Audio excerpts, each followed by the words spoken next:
Jesus. എല്ലാവരെയും കർത്താവ് സഹായിക്കട്ടെ. പ്രാർത്ഥനയോടെ നമുക്ക് കർത്താവിന്റെ പാദത്തിലായിരിക്കാം. പരിശുദ്ധാത്മാ നമ്മെ സഹായിക്കട്ടെ.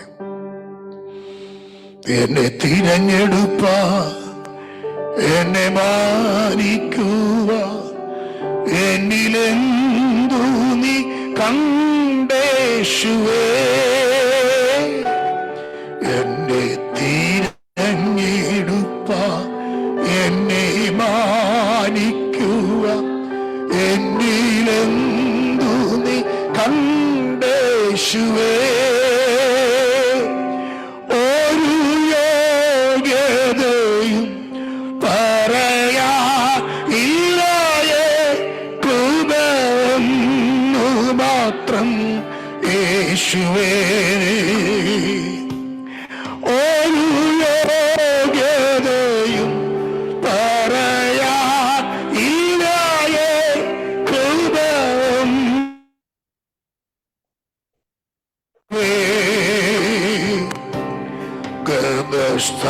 ഗർഭസ്ഥമനയിലെ അതിവേദനയും എന്നെ ഓർത്തു സഹിച്ചുവല്ലോ.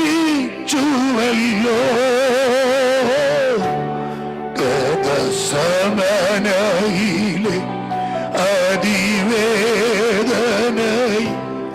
എന്നെ ഓർത്തു സഹിച്ചുവല്ലോ.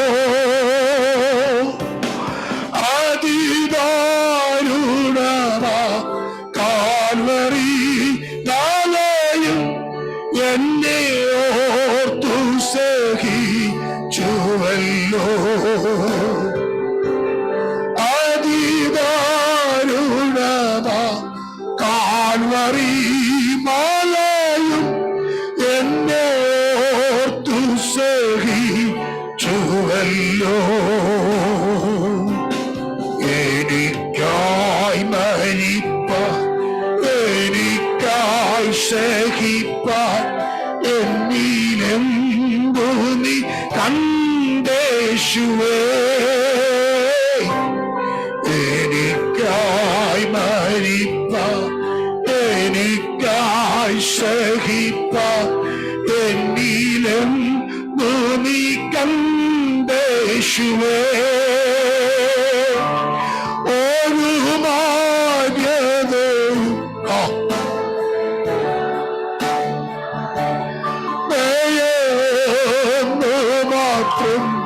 യേശുവേ ചേർന്ന് പറഞ്ഞേ, ഒരു മാന്യതയും പറയാനില്ലായേ, ദയെന്നു മാത്രം യേശുവേ.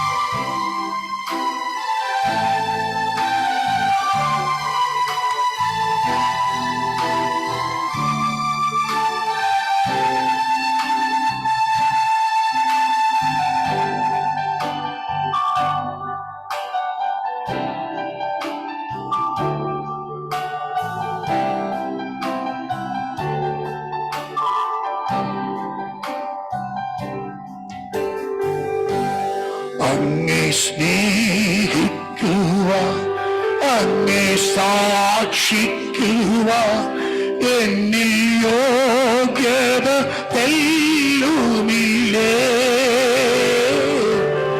അങ്ങേ സ്നേഹിക്കൂ, അങ്ങേ സാക്ഷിക്കുക, എന്നിൽ യോഗ്യത തെല്ലുമില്ലേ.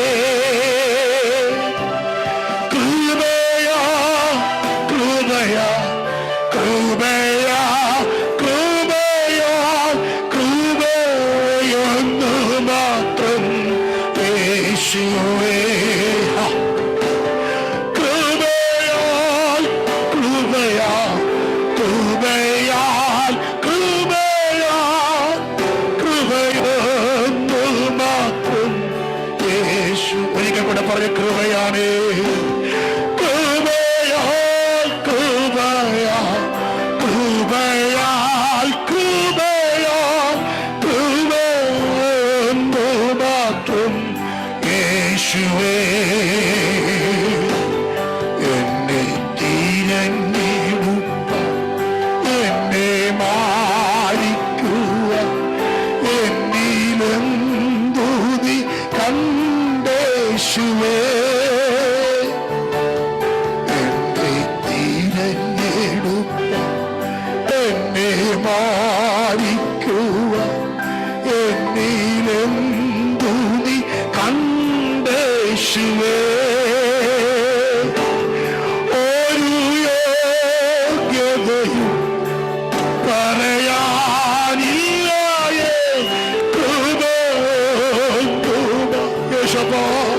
പറയാൻ യാതൊരു യോഗ്യതയില്ല. ഒരു മാന്യതയും പറയാതില്ലാതെ ദയൊന്നു മാത്രം. ഒരു യോഗ്യതയും പറയാതില്ലാതെ കൃപയൊന്നു മാത്രം. യേശുവേ, ഒരിക്കൽ കൂടെ ചേർന്ന് പറഞ്ഞ് ഒരു കരമുയർത്തി പറയാനില്ലായ കൃപയൊന്നു മാത്രം. ഒരിക്കൽ കൂടെ ശബ്ദമുയർത്തി അപ്പനോട് ഒരു യോഗ്യതയും പറയാനില്ലായ കൃപയൊന്നു മാത്രം. യേശുവേ, കൃപയൊന്നു മാത്രം. യേശുവേ,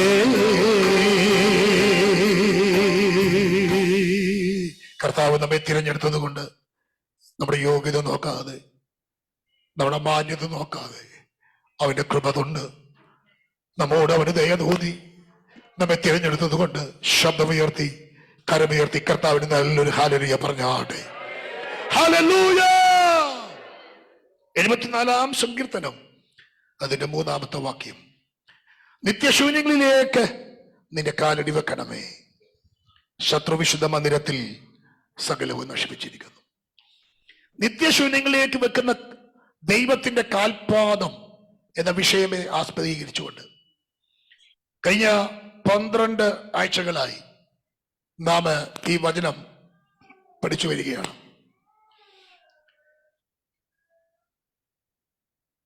ഇനി ഒരിക്കലും പുനഃസ്ഥാപനം ഉണ്ടാകില്ല. ഇനി ഒരിക്കലും ഇതിനൊരു മാറ്റമുണ്ടാകില്ല. എന്തിനെ നോക്കി വിധി പറഞ്ഞു? അവിടേക്ക് ദൈവത്തിന്റെ കാൽപാദം ഇറങ്ങിയത് നിമിത്തം റീക്രിയേറ്റ് ചെയ്ത് റീസ്റ്റോർ ചെയ്ത് ഇന്നലകളിൽ എന്തുണ്ടായിരുന്നു അതിനേക്കാൾ ഒരുപക്ഷെ മാന്യമായി ദൈവം സാഹചര്യങ്ങളെയും വ്യക്തികളെയും മാറ്റിയിട്ടുണ്ട്. എന്തുകൊണ്ട് ശൂന്യത വരുന്നു? ശൂന്യത മാറാൻ എന്ത് ചെയ്യണം? ഇതെല്ലാം നാം പഠിച്ചു കഴിഞ്ഞു. ഉൽപ്പത്തി പുസ്തകം 1-ാം അധ്യായത്തിൽ നിന്നാണ് കഴിഞ്ഞ ചില ആഴ്ചകളായി നാം പഠിച്ചത്. പാഴും ശൂന്യമായി പോയ ഭൂമിയിൽ ദൈവത്തിന്റെ കാൽപാദം വെച്ചു, ദൈവത്തിന്റെ ശബ്ദം പുറപ്പെടുവിച്ചു. ഉണ്ടാകട്ടെ, ചലിക്കട്ടെ, മുളച്ചു വരട്ടെ എന്ന് വാക്കുകൾ പുറപ്പെടുവിച്ചപ്പോൾ അവന്റെ വാക്കിന്റെ ശബ്ദത്തിന്റെ മുൻപിൽ, അവന്റെ അധികാരത്തിന്റെ ശബ്ദത്തിന്റെ മുൻപിൽ ചലിക്കാത്തത് ചലിക്കാൻ തുടങ്ങി, മുളയ്ക്കാത്തത് മുളയ്ക്കാൻ തുടങ്ങി. വെള്ളം ഒരു ഭാഗത്തേക്ക് മാറി. നമ്മളത് ദീർഘമായി പഠിച്ചു, ഇനി അതിൽ വിശദമാക്കുന്നില്ല. ഞാൻ കഴിഞ്ഞ ആഴ്ച പറഞ്ഞ് അവസാനിപ്പിച്ചൊരു കാര്യമുണ്ട്. എല്ലാം നല്ലതെന്ന് ദൈവം കണ്ടു. ശൂന്യമായി പോയതാ, ശൂന്യമായി മാറിയതാ, ശൂന്യമായി പോയതിനെ ദൈവം നല്ലതാക്കി മാറ്റി. ഒരിക്കൽ കൂടെ ഞാൻ ആവർത്തിക്കാം. ഏതൊക്കെ മേഖലകളിൽ ശൂന്യതയായി പോയോ, ഏതൊക്കെ മേഖലകളിൽ ശൂന്യത അനുഭവിക്കുന്നുണ്ടോ, ഇന്ന് പകൽ സ്വർഗത്തിന്റെ കാൽപാദം നിന്റെ വിഷയത്തിനകത്ത് വെച്ച് കഴിഞ്ഞിട്ടുണ്ടെങ്കിൽ ഇന്നിന്റെ ശൂന്യതകൾ മാറ്റും. ദൈവത്തിന്റെ പ്രവൃത്തികൾ വെളിപ്പെട്ട് വരും. ചിലവിന് നന്മയായി വെളിപ്പെട്ട് വരും. എത്ര ദൈവമക്കൾ ഇന്ന് പകൽ വിശ്വസിക്കുന്നുണ്ട്? സ്തോത്രം. ഞാൻ അത് ഇനി ദീർഘമാക്കുന്നില്ല. ആ ഭാഗം ഞാൻ വിട്ട് അടുത്ത വിഷയത്തിലേക്ക് പ്രവേശിക്കുന്നു. ശൂന്യമായി പോയ ഒത്തിരി സാഹചര്യങ്ങളെയും സാധ്യതകളെയും വേദപുസ്തകത്തിൽ നമുക്ക് കാണാൻ കഴിയുന്നുണ്ട്. നെഹമ്യാവിന്റെ പുസ്തകത്തിലേക്ക് നമ്മൾ വരുമ്പോൾ വളരെ പരിചിതമായ വേദഭാഗങ്ങളിൽ നമുക്കറിയാൻ കഴിയുന്ന ചരിത്ര സംഭവങ്ങളുണ്ട്. ശൂഷൻ രാജധാനിയിൽ പാനപാത്രവാഹകനായി സേവനമനുഷ്ഠിച്ചുകൊണ്ടിരിക്കുമ്പോൾ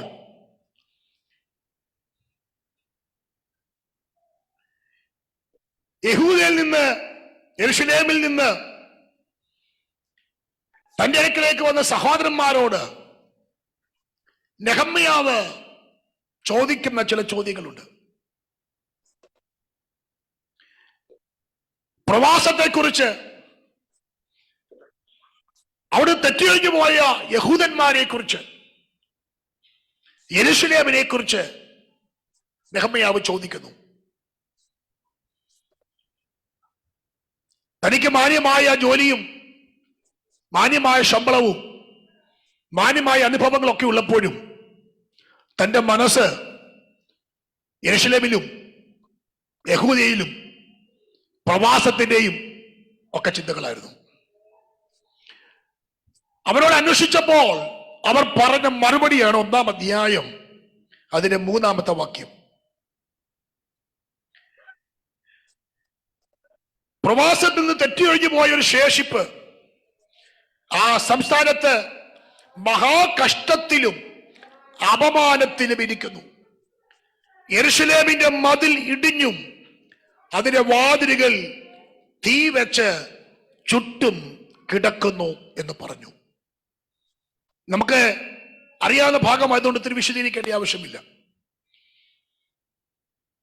നെഹമ്യാവ് കേട്ട ശബ്ദം, നെഹമ്യാവിന് കിട്ടിയ അറിവ് നമ്മുടെ വിഷയവുമായി ബന്ധപ്പെട്ട് വന്നാൽ ശൂന്യമാക്കപ്പെട്ടു പോയ ഒരു സാഹചര്യത്തെ കുറിച്ചാണ്. നമുക്കറിയാം, യെരൂശലേം വലിയ പ്രതാപത്തോടെ ആയിരുന്ന സമയം, മതിലും വാതിലും കതകും എല്ലാമുള്ള സുരക്ഷിതമായിരുന്ന സ്ഥലം, ദൈവിക സംരക്ഷണം അനുഭവിച്ച സ്ഥലം. പക്ഷേ അത് ശൂന്യമായി പോയി. നെഹമ്യാവിന്റെ ചെവിയിൽ കേട്ട ശബ്ദം ശൂന്യമാക്കപ്പെട്ട യെരൂശലേമിന്റെ അനുഭവങ്ങളാണ്. ആ വർത്തമാനം കേട്ടപ്പോ നെഹമ്യാവ് എഴുതി കരഞ്ഞു, പ്രാർത്ഥിച്ചു, ദുഃഖിച്ചു, ഉപവസിച്ചു. ഇതെല്ലാം ആ പദം അവിടെയുണ്ട്.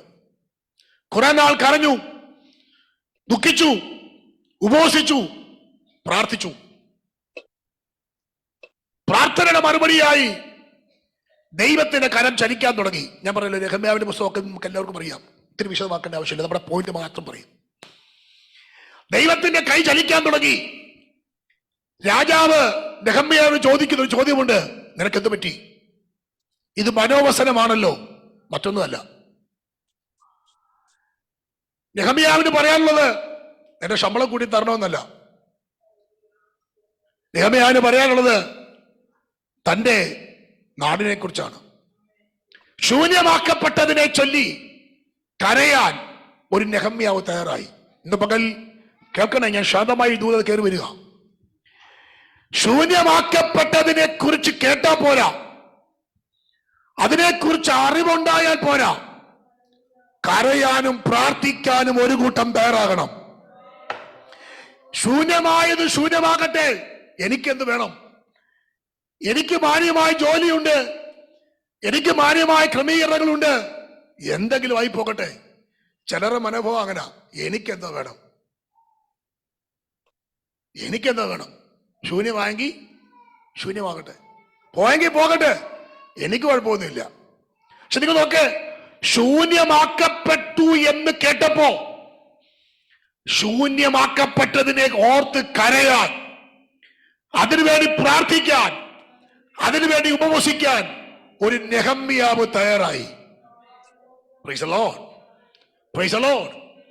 ഞാനൊന്നുകൂടെ കഴിഞ്ഞ ദിവസങ്ങളിൽ പറഞ്ഞതിന് ഒന്നുകൂടെ പറയാം. പോയത് പോകട്ടെ എന്ന് തള്ളി മാറ്റി വെക്കാൻ എളുപ്പമാണ്, ചേർത്ത് നിർത്താൻ ബുദ്ധിമുട്ടാണ്. ഞാൻ ഇന്ന് രാവിലെ സൺഡേ സ്കൂൾ പഠിപ്പിച്ചപ്പോ ബർന്നബാസിനെ കുറിച്ചും പൗലോസിനെ കുറിച്ചും പറഞ്ഞപ്പോ അതിനകത്തൊരു ഭാഗമുണ്ട്, നമുക്കറിയാവുന്ന ഭാഗം. 1-ാം മിഷണറി യാത്രയിൽ പൗലോസിനോടൊപ്പം ബർന്നബാസിനോടൊപ്പം മർക്കോസും ഉണ്ടായിരുന്നു. കുറച്ചു കഴിഞ്ഞപ്പോ മർക്കോസ് എന്ത് ചെയ്തു? പിരിഞ്ഞുപോയി. യാത്രാക്ലേശമോ എന്തെങ്കിലുമൊക്കെ ആയിക്കൊള്ളട്ടെ, അങ്ങ് പിരിഞ്ഞുപോയി. ബർന്നബാസും പൗലോസും 1-ാം മിഷണറി യാത്രയ്ക്ക് തിരിച്ചു വന്നു. 2-ാം മിഷണറി യാത്രയ്ക്ക് തയ്യാറാകുമ്പോ ബർന്നബാസ് പറഞ്ഞു, നമുക്ക് മാർക്കോസിനെയും കൂടെ ഒന്ന് കൂട്ടാം. പൗലോസ് ഭയങ്കര മിസ്റ്ററിയാണ്, നല്ല മനുഷ്യനാണ്, കർത്താവ് കഴിഞ്ഞാൽ ഒത്തിരി സുവിശേഷ പ്രവർത്തനം ചെയ്തിട്ടുള്ള മനുഷ്യനാണ്. പക്ഷേ പൗലോസ് പറഞ്ഞു, ഇടയ്ക്ക് വെച്ചിട്ടിട്ട് പോയവനെ നമുക്ക് വേണ്ട, പോയവൻ പോയി, നമുക്ക് വേണ്ട അവനെ, പോട്ടെന്നേ. പൗലോസ് ശീലാസിനെ കൂട്ടിപ്പിടിച്ചു. രണ്ടാം മിഷണറി യാത്രയിൽ പൗലോസും ശീലാസും കൂടാ പോയെ. ഒന്നാം മിഷണറി യാത്രയിൽ ഉണ്ടായിരുന്ന ബർന്നബാസ് രണ്ടാം മിഷണറി യാത്രയിൽ ഇല്ല. മർക്കോസിനെ തള്ളിക്കളഞ്ഞ് പൗലോസ് പോയി. പൗലോസ് പറയുമ്പോൾ കർത്താവിന്റെ വേലയാ വലുത്, കലപ്പയ്ക്ക് കൈ വെച്ചിട്ട് പിന്തിരിഞ്ഞൊന്നും വേണ്ട, അവൻ പോട്ടെ എന്ന് പറഞ്ഞു പോയി. പക്ഷെ ബർന്നബാസ് വിട്ടില്ല. വേദപുസ്തകത്തിൽ വായിക്കുന്നേ പൗലോസും ബർന്നബാസും തമ്മിൽ അറിയാമോ ഉഗ്രവാദം ഉണ്ടായെന്ന. ചെറിയ വഴക്കൊന്നുമല്ല, പാഷന്മാർ തമ്മിൽ എന്തുണ്ടായി? ഉഗ്രവാദം ഉണ്ടായി. മാർക്കോസിനെ ചൊല്ലി ഉഗ്രവാദം ഉണ്ടായി. വേലയ്ക്ക് വേണ്ട, വിട്ടു. പൗലോസും ശീലാസും പോകുന്നുണ്ട്, മിഷണറി യാത്രകൾ ചെയ്യുന്നുണ്ട്. പക്ഷേ നിങ്ങൾ നോക്കിക്കേ, ബർന്നബാസ് എന്ന മനുഷ്യൻ, ദൈവഭക്തൻ, മാർക്കോസിനെ തള്ളിക്കളഞ്ഞില്ല, മാർക്കോസിനെ ചേർത്ത് പിടിച്ചു. ഈ ബർന്നബാസ് ആണ് പൗലോസിനെയും ശിഷ്യന്മാരൊക്കെ കൊണ്ടുവന്നത്. ശിഷ്യന്മാരെല്ലാം പേടിച്ച് മാറിയിരുന്നപ്പം ബർന്നബാസ് പറഞ്ഞു, കുഴപ്പമില്ല, അവൻ കർത്താവിന്റെ വേലക്കാർക്ക് കൊള്ളാം എന്ന് പറഞ്ഞ് കൊണ്ടുവന്ന ആരാ? ഈ ബർന്നബാസ് ഈ സ്റ്റേജിലൊന്നും ഇല്ലെങ്കിലും, ഈ ബർന്നബാസ് സ്റ്റേജിലൊന്നും ഇല്ല, പക്ഷെ എവിടെ ഉണ്ട്? തളർന്നു പോയവരെ കൈപിടിക്കാനുണ്ട്. Price the Lord. ഈ പൗലോസിനെ കുറിച്ച് നമുക്ക് എല്ലാവർക്കും അറിയാമെങ്കിൽ ബർന്നബാസിനെ കുറിച്ച് പഠിക്കണം. ബർന്നബാസ് തള്ളിക്കളഞ്ഞ മാർക്കോസിനെ കൂട്ടിപ്പിടിച്ചു. പൗലോസ് ശീലാസും ഒക്കെ പോയി ശരിയാ, പക്ഷെ ലാസ്റ്റിലേക്ക് വരുമ്പോ പൗലോസ് പറഞ്ഞൊരു പദമുണ്ട്, മാർക്കോസ് എനിക്ക് പ്രയോജനമുള്ളവനാകയാൽ അവനെ കൂടെ കൊണ്ടുവരണമെന്ന്. ഞാൻ ചോദിക്കട്ടെ, അച്ഛാ പൗലോസേ, അച്ഛൻ അന്ന് മർക്കോസിനെ അങ്ങ് വിട്ടിട്ട് പോയതല്ലേ? അവൻ ആ പോയ പോക്കങ്ങ് പോയിരുന്നെങ്കിൽ, സ്തോത്രം, നമ്മുടെ ഭാഷ പറഞ്ഞ വിശ്വാസ ജീവിതത്തിൽ പോലും പുള്ളി. പക്ഷെ കൈത്താങ്ങൽ കൊടുക്കാൻ ഒരു ബർന്നബാസ് ഉണ്ടായിരുന്നു. ഞാൻ ഒരു കാര്യം പറയാം, ചിലർക്ക് പൗലോസിന്റെ വിളിയായിരിക്കാം, ചിലർക്ക് ബർന്നബാസിന്റെ വിളിയായിരിക്കാം. Praise the Lord. ഞാൻ പറഞ്ഞത് പോയത് പോട്ടെ എന്ന് വെക്കരുത്. ഒരുവൻ അല്പം പിന്മാറിപ്പോയാൽ, ഒരുവൻ അല്പം പിന്തിരിഞ്ഞു പോയാൽ അവൻ പോട്ട് നമുക്ക് പോകാം എന്ന് പറയുന്നതിനേക്കാൾ അവരെ ഒന്ന് ചേർത്ത് പിടിക്കാൻ മനസ്സുണ്ടെങ്കിൽ അങ്ങനെയുള്ള ബർന്നബാസുമാരെയാണ് ദൈവസഭകൾക്ക് ആവശ്യം. സ്തോത്രം. അപ്പൊ ഞാൻ പറഞ്ഞത്, എനിക്കെന്തോ വേണം, എനിക്ക് നല്ല ശമ്പളമുണ്ട്, എനിക്ക് രാജാവിന്റെ ഭക്ഷണമുണ്ട്, കൊട്ടാരത്തിൽ സുഖജീവിതമാണ്, എനിക്ക് കുഴപ്പമൊന്നുമില്ലെന്നും പറഞ്ഞ് വേണമെങ്കിൽ നെഹമ്യാവിന് പോകാം. പക്ഷെ നെഹമ്യാവ് ശൂന്യത കണ്ടിട്ട് കേട്ടിട്ട് കരയാൻ തുടങ്ങി, ഉപവസിക്കാൻ തുടങ്ങി, പ്രാർത്ഥിക്കാൻ തുടങ്ങി. ഞാൻ പറഞ്ഞു, ഞാൻ ആദ്യം ഒന്ന് ഓർപ്പിച്ചതെന്ന്, ദൈവത്തിന്റെ പ്രമേയം അതാണ്. ചതഞ്ഞ ഓട ഒടിച്ചു കളയാത്തത്, പുകയുന്ന തിരി കെടുത്തിക്കളയുകയില്ല. എപ്പോഴും ദൈവത്തിന്റെ സ്നേഹത്തിന്റെ ആർദ്രത എന്ന് പറഞ്ഞാൽ മറ്റൊന്നുമല്ല. എവിടെ ഒരാൾ തകർന്നോ, എവിടെ ഒരാൾ പരാജയപ്പെട്ടോ, എവിടെ ഒരാൾ മുടന്തിയോ, എവിടെ ഒരാൾ ക്ഷീണിച്ചോ, തളർന്ന മുഴങ്കാലുകളെ ശക്തീകരിച്ച് കുഴയുന്ന കൈകളെ ബലപ്പെടുത്തി ആടെ ക്ഷീണിച്ചു പോകാതെ കഴുകനെ പോലെ ഓടാൻ പറക്കാനുള്ള ബലം രണ്ടാമതവനുമേൽ പകരുന്നതാണ് ദൈവത്തിന്റെ സ്നേഹം. അപ്പോ നോക്കട്ടെ, ഞാനിത് പറഞ്ഞതായതുകൊണ്ട്, ഇത് രാവിലെ ആ ഭാവം പഠിപ്പിച്ചപ്പോ ഇതോട് ചേർന്നായതുകൊണ്ട് ഞാനൊന്ന് പറഞ്ഞതേ ഉള്ളൂ. അപ്പോ നെഹമ്യാവ് കരയാൻ തുടങ്ങി, പ്രാർത്ഥിക്കാൻ തുടങ്ങി. രാജാവ് ചോദിച്ചു, എന്തോ പറ്റി? കാര്യങ്ങൾ പറഞ്ഞു. ഞാന് 2-ാം അധ്യായത്തിലെ ഒരു വാക്യം ഒന്ന് വായിപ്പിച്ച് ഒന്ന് പറഞ്ഞ് മുമ്പോട്ട് വരാം. 2-ാം അധ്യായം 11-ാമത്തെ വാക്യം. ഞാൻ യെരൂശലേമിൽ എത്തി, അവിടെ 3 ദിവസം താമസിച്ച ശേഷം ഞാനും എന്നോട് കൂടെ ചില പുരുഷന്മാരും രാത്രിയിൽ എഴുന്നേറ്റു. എന്നാൽ യെരൂശലേമിൽ ചെയ്യാൻ എൻ്റെ ദൈവം എൻ്റെ മനസ്സിൽ തോന്നിപ്പിച്ചിരുന്നത് ഞാൻ ആരോടും പറഞ്ഞില്ല. ഞാൻ ആരോടും പറയാതിരുന്നു. ഞാൻ കയറിയിരുന്ന മൃഗമല്ലാതെ മറ്റൊരു മൃഗം എന്നോട് ഉണ്ടായിരുന്നില്ല. ഞാൻ രാത്രിയിൽ താഴ്വരവാതി വഴിയായി പെരുമ്പാവൂർക്കിലേക്കും കപ്പവാതിക്കലും ചെന്ന് യെരൂശലേമിന്റെ മതിൽ ഇടിഞ്ഞു കിടക്കുന്നതും വാതിലുകൾ തീ വെച്ച് ചുട്ടിരിക്കുന്നതും കണ്ടു. പിന്നെ ഞാൻ ഉറവുവാതിക്കലേക്കും രാജാവിന്റെ കളത്തിങ്കലേക്കും ചെന്നു. പരിചയവാക്യം: രാത്രിയിൽ തന്നെ ഞാൻ തോട്ടിന്റെ അരികത്ത് കൂടി ചെന്ന് മതിൽ നോക്കിക്കണ്ടു, താഴ്വര വാതിൽ വഴിയായി മടങ്ങിപ്പോന്നു. ഞാനൊരു വാക്യം വായിച്ചെന്നറിയോ? ശൂഷൻ രാജധാനിയിൽ നെഹമ്യാവ് ഇരുന്നു, കരഞ്ഞു, പ്രാർത്ഥിച്ചു, ഉപവസിച്ചു. പക്ഷേ അങ്ങനെ അവൻ അവിടെ ഇരുന്നില്ല. ദൈവത്തിന്റെ കൈ നെഹമ്യാവിന് അനുകൂലമായിരുന്നത് കൊണ്ട്, രാജാവ് അനുവാദം നൽകിയത് കൊണ്ട് നെഹമ്യാവ് അവിടെ നിന്ന് എഴുന്നേറ്റു. എന്റെ ഭാഗം അതാ. എഴുന്നേറ്റിട്ട് ശൂന്യങ്ങളിലേക്ക് ചെന്നു. നിങ്ങൾ നോക്കിക്കേ, രാത്രിയിൽ എഴുന്നേറ്റ് ആരും അറിയാതെ, ആരോടും പറയാതെ, എവിടൊക്കെയാണോ ശൂന്യമായി പോയത് അവിടേക്ക്, നമ്മുടെ വിഷയമായി ബന്ധപ്പെട്ട് പറയാം, നെഹമ്യാവിന്റെ കാൽപാദം ചെന്നു. നിങ്ങൾ പറയും ദൈവത്തിന്റെ കാൽപാദമല്ല ചെല്ലേണ്ടത്. ഞാൻ പറയാം, നിങ്ങൾ നോക്കിക്കേ. പക്ഷെ ദൈവത്തിന്റെ കാൽപാദം ചെല്ലണം എങ്കിൽ നെഹമ്യാവിന്റെ കാൽപാദം ചെല്ലണം. നിങ്ങൾക്ക് ഞാൻ പറയുന്നത് മനസ്സിലാകുന്നുണ്ടോ? ശൂഷൻ രാജധാനി ഇരുന്ന് പ്രാർത്ഥിച്ചാൽ പറ്റില്ല. ശൂന്യതയിലേക്ക് ഇറങ്ങി ചെല്ലാൻ ചില നെഹമ്യാവുമാര് വേണം. ചിലവര് പറയും ഞങ്ങൾ എന്ത് ചെയ്തോളാം, പ്രാർത്ഥിച്ചോളാം, ഞങ്ങൾ അവിടെ ഇരുന്ന് പ്രാർത്ഥിച്ചോളാം. ഞങ്ങൾ പ്രാർത്ഥിക്കുന്നുണ്ട്. പക്ഷെ നിങ്ങൾ നോക്കിക്കേ, യെരൂശലേമിൽ എത്തി. അതാ വായിക്കുന്നത്. ഞാൻ എവിടെ എത്തി? യെരൂശലേമിൽ എത്തി എന്ന് വെച്ചാൽ ശൂന്യ സ്ഥലത്ത്, ശൂന്യമായി പോയ സ്ഥലത്ത് ആര് വന്നു? നെഹമ്യാവ് വന്നു. നിങ്ങൾ നോക്കിക്കേ, ഞാൻ പറഞ്ഞ ആശയം തിരിച്ചറിയ, ഒരു സ്ഥലത്ത് വെക്കാൻ ദൈവത്തിന് പദ്ധതി ഉള്ളപ്പോൾ തന്നെ അതിന് മുഖാന്തരമായി ദൈവത്തിന്റെ കയ്യിൽ ഒരു ഉപകരണമായി നിൽക്കാൻ ചില നെഹമ്യാവുമാർ ദൈവസഭയ്ക്ക് ആവശ്യമുണ്ട്. മനസ്സിലാകുന്നുണ്ടോ? Price the Lord, praise the Lord.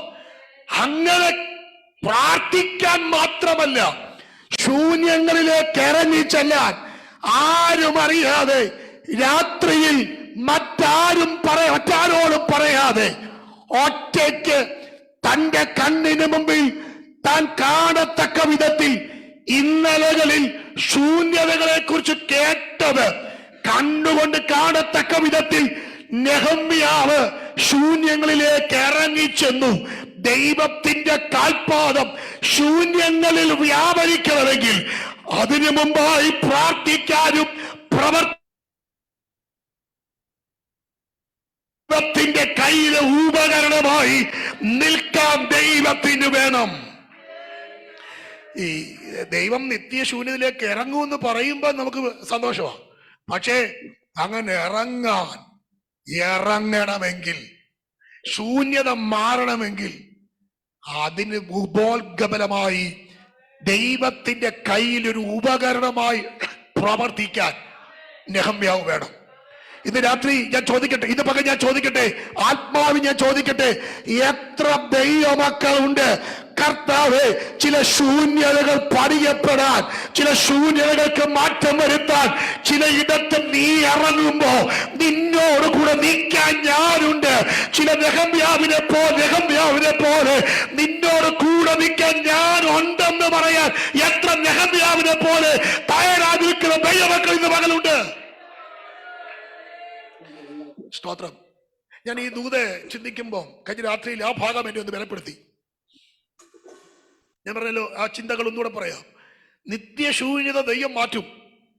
നമ്മൾ പറയും യെരൂശലേമിന്റെ മതിൽ പണിതു, വാതിലുകൾ പണിതു, എല്ലാം ശരിയാ, ദൈവമാണ് ചെയ്തത്. പക്ഷേ അതിന് ദൈവം ആരെ ഉപയോഗിച്ചു? നെഹമ്യാവിനെ. അപ്പൊ ഞാൻ ചോദിച്ചത്, ദൈവത്തിന് വേണ്ടി നിൽക്കാൻ, ഞാൻ പറഞ്ഞത് കേൾക്കുന്നുണ്ടോ?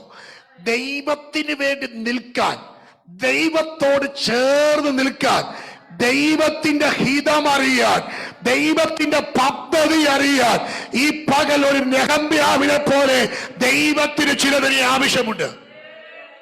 ഓ പ്രൈസ് ഗോഡ്, പ്രൈസ് ഗോഡ്. എത്ര പേർക്ക് ഈ പകൽ ദൂത് മനസ്സിലാകുന്നുണ്ട്? ദൈവം ശൂന്യത പണിയും, ദൈവം ശൂന്യത മാറ്റും. പക്ഷെ ശൂന്യത മാറണമെങ്കിൽ ആര് വേണം? കഴിഞ്ഞ ദിവസം എന്നെ ചിന്തിപ്പിച്ച ബലപ്പെടുത്തി ഞാൻ ഒത്തിരി ദിവസങ്ങളിൽ പ്രാർത്ഥിക്കാൻ ചെയ്തൊരു പദമുണ്ട്. ആ ഭാഗം ഒരു ചിന്ത മാത്രം ഇന്ന് പകൽ പറഞ്ഞു നിർത്തും.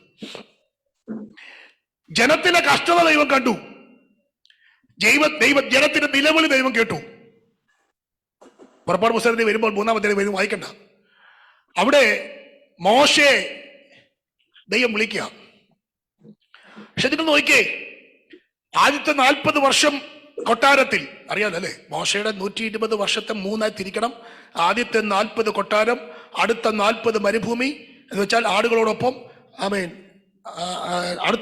മൂന്നാമത്തെ 40 ഇസ്രായേൽ മക്കളെ നയിക്കുന്ന നായകനായിട്ട്. അപ്പൊ 3 ഘട്ടമാണ്. ദൈവമക്കൾക്കെല്ലാം ചില ഘട്ടങ്ങളുണ്ട്. അടുത്ത ഘട്ടത്തിലേക്ക് കയറേണ്ട സമയമാണ്. ഞാൻ ആ ഒരു ദൂതൊന്ന് പറഞ്ഞു കേട്ടാൻ വേണ്ടിയാ. നിങ്ങൾ നോക്കിയേ, 40 വർഷം അല്ലെങ്കിൽ തന്റെ 80-ാമത്തെ വയസ്സിൽ അമ്മായിപ്പനി ആടുകളെ മേയിച്ച് നടക്കുക. അവിടെ വായിക്കുന്ന കുറേ പദങ്ങളുണ്ട് കേട്ടോ. സ്തോത്രം. ഹോരേബിൽ ആടുകളുമായി മോശ എത്തി. ഒന്നുകൂടെ പറഞ്ഞാൽ ഏകദേശം 200 കിലോമീറ്റർ നടന്നാണ് ഈ മോശ ആടുകളെ കൊണ്ട് ഹോരേബിലേക്ക് വരുന്നത്.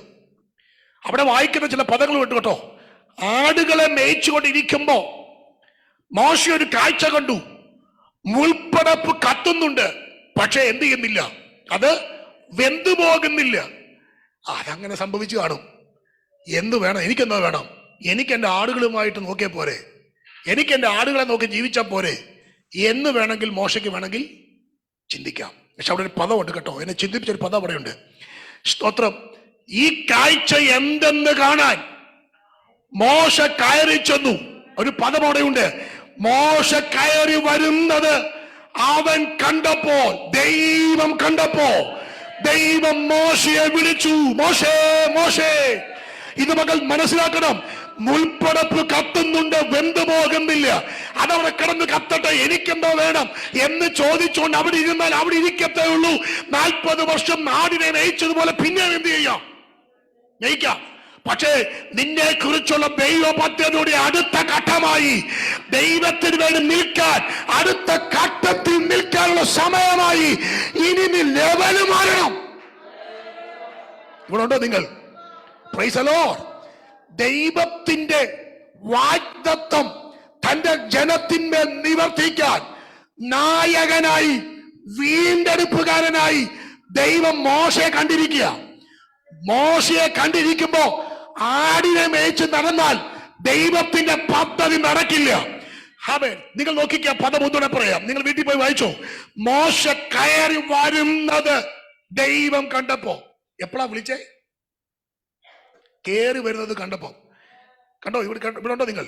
പർവ്വതത്തിലൊന്ന് കേറാവോ? ഇപ്പോഴത്തെ നിലവാരം വിട്ടൊന്ന് കേറാവോ?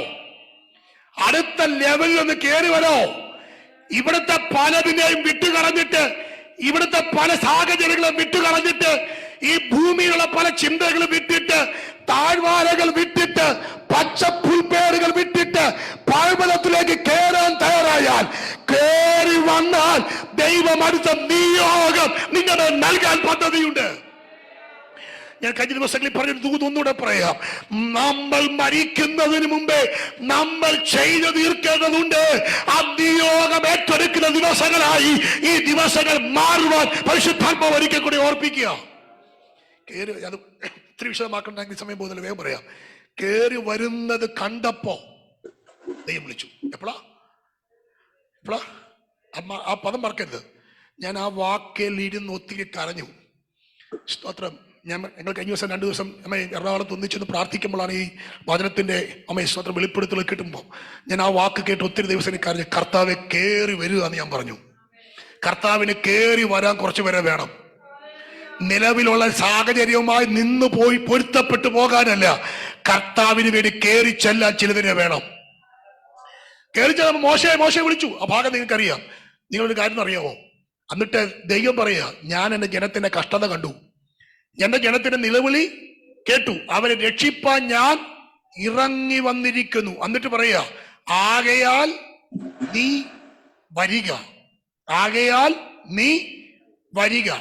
ശ്രദ്ധിക്കണേ, അത് ഇംഗ്ലീഷാണ്, കുറച്ചുകൂടെ ക്ലിയർ ആണ്. ഇപ്പോൾ നീ വരിക. സോ കം നൗ, ഇപ്പോൾ നീ വരിക. മലയാളത്തിൽ വരിക എന്നേ ഉള്ളൂ, പക്ഷെ ഇംഗ്ലീഷ് വായിക്കുന്നത് ഇപ്പോൾ നീ വരിക. നാളെ എന്ന് പറഞ്ഞ് മാറ്റിവെക്കരുത്. എന്റെ ജനത്തിന്റെ കഷ്ടതയ്ക്ക് പരിഹാരം വരുത്താൻ ഞാൻ ഇറങ്ങി വന്നു, പക്ഷെ നീ വരണം.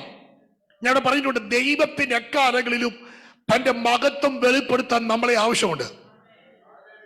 ആമേൻ. നമ്മളെ കർത്താവിന് വേണം, നമ്മെ കർത്താവിന് വേണം. ഇപ്പോൾ വരിക. നോക്കേ, അവിടെ സമർപ്പിച്ചു മോശ. ഒത്തിരി ഒഴിവുകഴിവ് പറഞ്ഞെങ്കിലും അവസാനം സമർപ്പിച്ചു. ഞാൻ പറഞ്ഞു വന്നത്, 430 വർഷമായി അടിമത്തത്തിൽ കിടന്ന ഒരു കൂട്ടത്തെ വിടുവിപ്പാൻ ദൈവത്തോട് ചേർന്ന് നിൽക്കാൻ മോശ തയ്യാറായി. എന്റെ വിഷയം അതാണ്. അവൻ മനസ്സിലാകുന്നുണ്ടോ? 430 വർഷമായി അടിമത്തത്തില, ശൂന്യതയില്ല. ഈ ശൂന്യതയ്ക്ക് പരിഹാരം വരുത്താൻ വേണ്ടി ദൈവത്തിന്റെ പദ്ധതിയോടൊപ്പം നിൽക്കാൻ, ദൈവത്തിന്റെ പദ്ധതിയെ തിരിച്ചറിയാൻ, ദൈവത്തിന്റെ സൈഡിൽ നിൽക്കാൻ ഒരു മോശ തയ്യാറായപ്പോൾ ജനം വിടുവിക്കപ്പെട്ടെങ്കിൽ, ഇടിഞ്ഞു കിടക്കുന്ന, പൊളിഞ്ഞു കിടക്കുന്ന, തീ വെച്ച് ചുട്ടുകിടക്കുന്ന യെരൂശലേമിന്റെ മതിൽ പണിയാൻ, വാതിലുകൾ ഒന്ന് പുതുക്കി പണിയാൻ ദൈവത്തിന്റെ പദ്ധതിയായി അവനോട് ചേർന്ന് നിൽക്കാൻ ഒരു നെഹമ്യാവിനെ വേണം. എത്ര പേർക്ക് ഇന്ന് പകൽ ഈ ദൂത് തിരിച്ചറിയാൻ പറ്റുന്നുണ്ട്? ഞാൻ അതിന്റെ മറുഭാഗം പിന്നീത്തോട് ഓർപ്പിക്കാം. ശൂന്യത മാറ്റുന്ന ദൈവത്തെ കുറിച്ച് ഞാൻ പറയാം. പക്ഷെ ഇന്ന് പകൽ എനിക്ക് ദൈവം നൽകിയ നിയോഗം ഇത് പറയാൻ വേണ്ടിയാ. ദൈവത്തോട് കൂടെ നിൽക്കാൻ ഒരു നെഹമ്യാവിനെ ദൈവത്തിന് ആവശ്യമുണ്ട്. ദൈവത്തിന്റെ പദ്ധതി നടപ്പിലാക്കാൻ, ദൈവത്തിന്റെ ആഗ്രഹം നടപ്പിലാക്കാൻ ഒരു മോശയെ ദൈവത്തിന് ആവശ്യമുണ്ട്. ആമേൻ. നമ്മുടെ സുരക്ഷിത സ്ഥലങ്ങളെ ഒന്ന് പൊളിക്കാൻ തയ്യാറാകണം.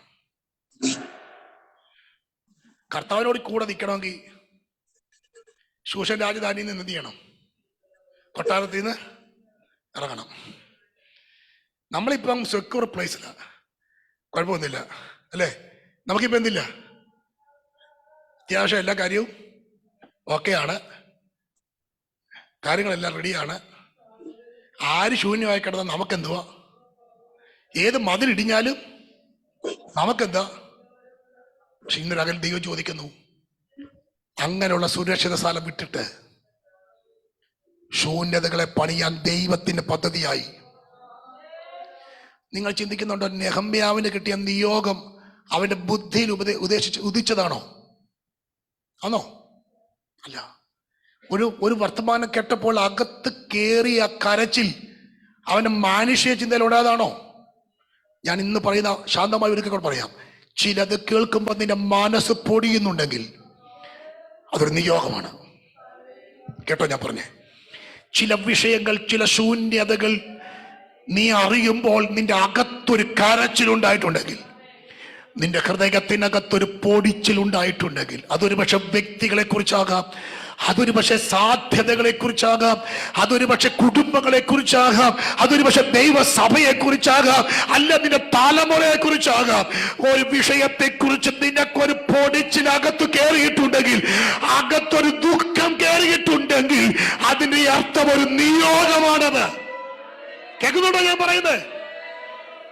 ആ നിയോഗം കേൾക്കണം, ആ നിയോഗം തിരിച്ചറിയണം, ആ നിയോഗത്തിന് അനുസരിച്ച് ചലിക്കണം. നെഹമ്യാവ് ഈ സഹോദരന്മാരെ വിളിച്ചിട്ട് പറഞ്ഞില്ല, ഒരു കാര്യം ചെയ്യും, എല്ലാ മാസവും ഞാൻ കുറച്ച് പൈസ ഇട്ട് തരാം, നിങ്ങൾ പോയി എന്ത് ചെയ്തു? അത് എളുപ്പമല്ലേ നമുക്ക്? അല്ലോ, എല്ലാ മാസവും ഇവിടെ ഉണ്ടോ നിങ്ങൾ? സഹോദരന്മാരെ ചോദിച്ചത്, സഹോദരന്മാർ വിവരം പറഞ്ഞെന്താ? നമ്മൾ മനസ്സിലാക്കിയേ, എല്ലാ മാസവും അല്ലെങ്കിൽ ആ മതിൽ പണിയാനുള്ള ഞാൻ എന്ത് ചെയ്തേക്കാം? നമ്മളെ മനസ്സിലാവും സ്പോൺസർ അതാകുമ്പോൾ എളുപ്പമുണ്ടോ പറയാൻ മനസ്സിലാവും. ആ മതിൽ പണിയാനുള്ള പൈസ ഞാൻ എന്ത് ചെയ്യാം? അങ്ങനെയാണോ പറഞ്ഞേ? ദൈവത്തിന് സ്പോൺസർമാർ വേണം, അവിടെ നിൽക്കട്ടെ, അതുകൊണ്ടെങ്കിലും കാര്യം നടക്കത്തുള്ളൂ. സ്പോൺസർമാരെയല്ല കർത്താവിന് വേണ്ടത്, ചാടി ഇറങ്ങാൻ തയ്യാറുള്ളവരെയാണ്. ഞാൻ പറയുന്നത് കേൾക്കുന്നുണ്ടോ? ഇന്ന് രാവിലെ ദൈവത്തോടൊപ്പം നിൽക്കാൻ ആരുണ്ട്? ഞാൻ ഈ പറഞ്ഞ ദൂതൊന്നുകൂടെ പറയാം. നിയോഗം ഏറ്റെടുക്കാൻ എത്ര പേരുണ്ട്? ഞാൻ പറയും, കഴിഞ്ഞ രാത്രി ഈ ഒരു ഭാഗമാണ് ദൈവം ബലപ്പെടുത്തിയത്. കർത്താവ് എന്നോട് പറഞ്ഞൊരു കാര്യമുണ്ട്, ചില ശൂന്യതകളെ എനിക്ക് പണിയണം, പക്ഷെ പണിയാൻ എൻ്റെ കൂടെ നിൽക്കാൻ ഒരു നെഹമ്യാവ് വേണം. കേൾക്കുന്നുണ്ടോ?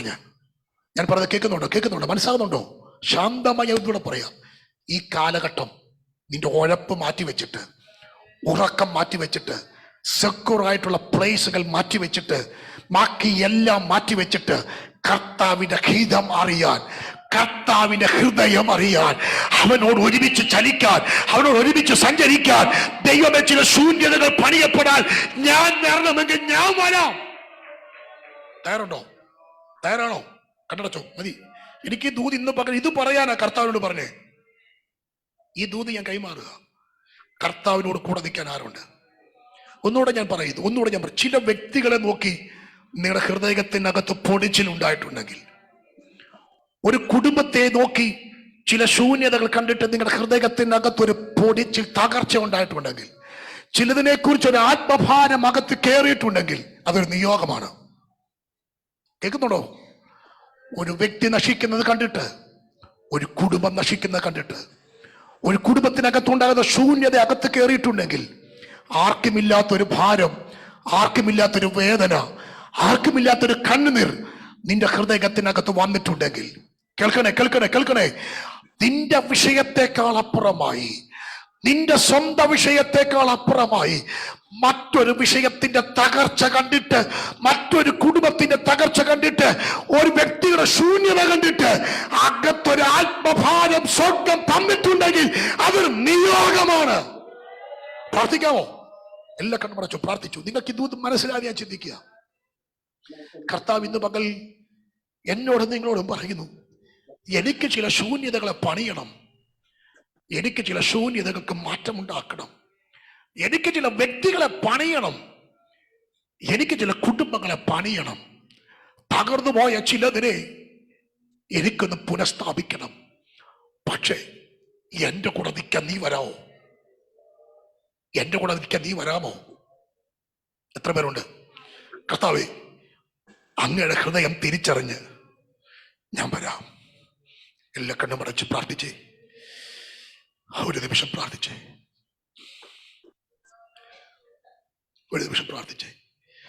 ഒന്ന് കയറി വരാമോ? കയറി വന്നപ്പോ മോശെ ദൈവം വിളിച്ചു. കാഴ്ച കണ്ടുകൊണ്ടിരുന്ന വിളിക്കത്തില്ല, കയറി വരണം. എത്ര പേരുണ്ട് കയറി വരാൻ? ഞാൻ ഈ ദൂത് പറയുമ്പോൾ ഇതിനകത്ത് എല്ലാവരും ഒന്ന് കയറി വരുമോ എന്ന് ചോദിച്ചാൽ എനിക്കറിയത്തില്ല. പക്ഷെ ഒരാളെങ്കിലും കയറി വരാനുണ്ടെങ്കിൽ,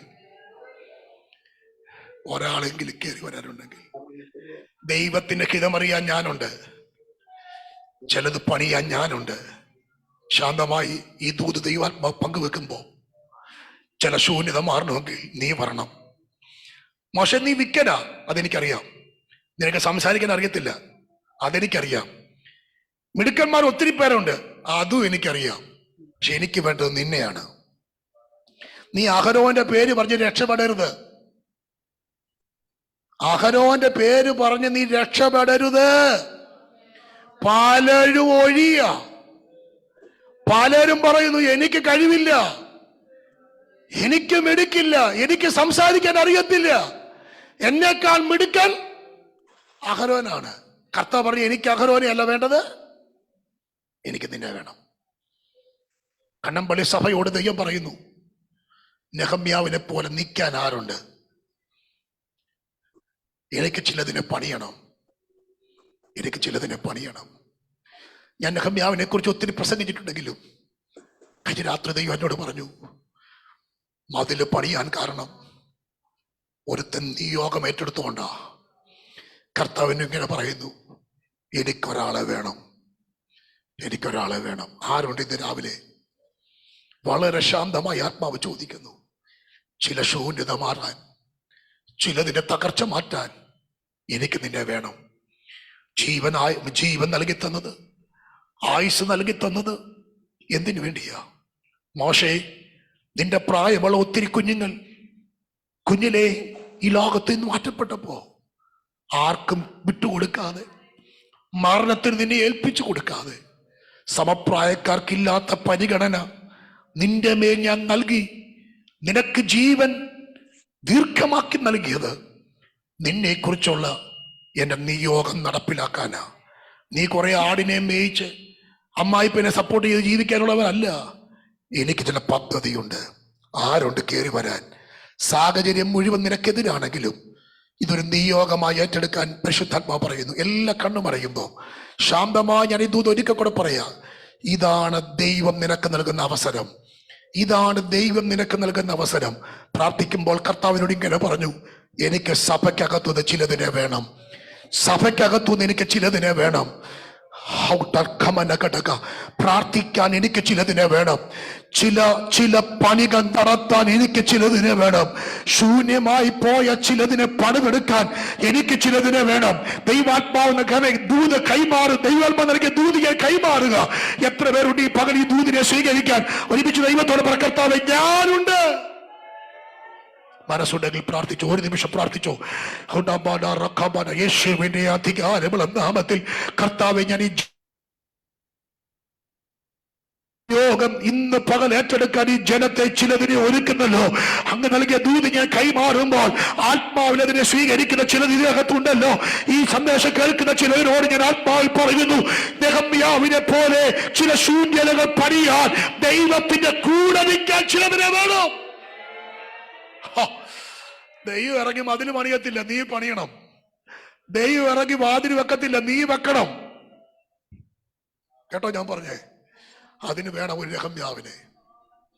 ചില ശൂന്യതകൾ പണിയാൻ ഒരു പ്രാർത്ഥിക്കാൻ നിയോഗമാണോ? പ്രാർത്ഥിച്ചു. എല്ലാ കണ്ണും പറയുമ്പോ കർത്താവ് എനിക്ക് ഒരു നിയോഗം നൽകുന്നതോടെ ഞാൻ സമയം പോയെങ്കിലും ഇത്ര ശാന്തമായി വീണ്ടും പറയുന്നു. എല്ലാ കണ്ണും പറയുമ്പോൾ ആത്മാവ് ഒരു ചോദിക്കുന്നു, കൂടെ നിൽക്കാൻ ആരുണ്ട്? കർത്താവിന്റെ നിയോഗം ഏറ്റെടുക്കാൻ ആരുണ്ട്?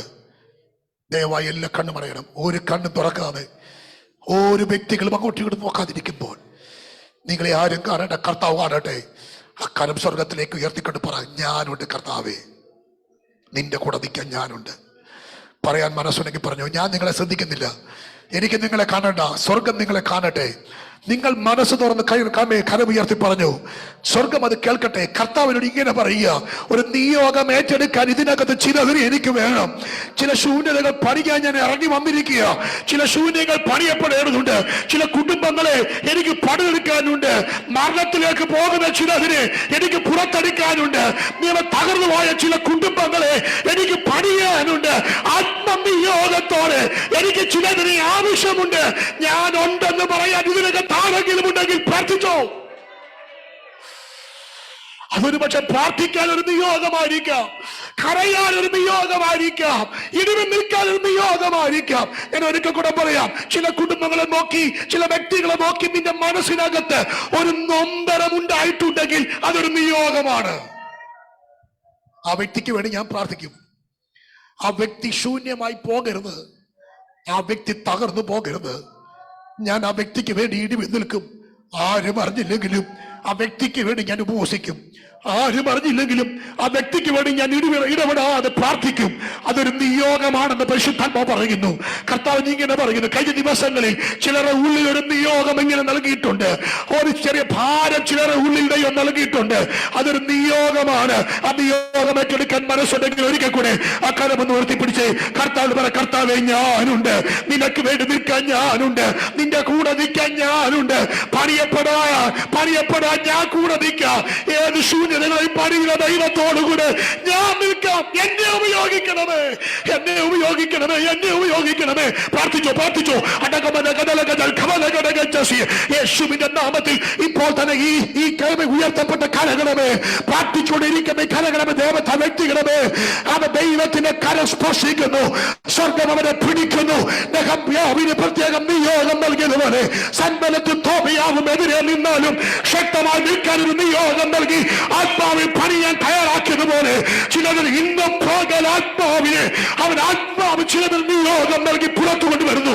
അൽക്കമല ഹടൽക്കമല ഘടക യേശുവിന്റെ അധികാരമുള്ള നാമത്തിൽ, യേശുവിന്റെ അധികാരമുള്ള നാമത്തിൽ നിത്യശൂന്യതകളെ പണിയുന്ന ദൈവത്തോട് ചേർന്ന് നിൽക്കാൻ ഞാനുണ്ടെന്ന് പറഞ്ഞ് പ്രാർത്ഥിക്കുന്ന ജനത്തെ ഞാൻ തൃക്കരങ്ങൾ ഏൽപ്പിച്ച് സ്തോത്രം ചെയ്ത് പ്രാർത്ഥിക്കുന്നു. ചില ഇടിവുകൾ നന്നാക്കേണ്ടതിന്, ചില ശൂന്യങ്ങൾ പണിയപ്പെടേണ്ടതിന്, തീ വെച്ച് ചുട്ടുപോയ ചിലതിനെ റീക്രിയേറ്റ് ചെയ്യേണ്ടതിന് കർത്താവിനോടൊപ്പം നിൽക്കാൻ ഞാനുണ്ട്. കർത്താവെ, അതിനുവേണ്ടി സമർപ്പിക്കപ്പെട്ട ഈ ജനത്തെ തൃക്കരങ്ങൾ ഏൽപ്പിച്ച് പ്രാർത്ഥിച്ച് അനുഗ്രഹിക്കുന്നു. യേശു കർത്താവിന്റെ നാമത്തിൽ തന്നെ. കരവും ശബ്ദം ഉയർത്തി കർത്താവിന് നന്ദി പറഞ്ഞു.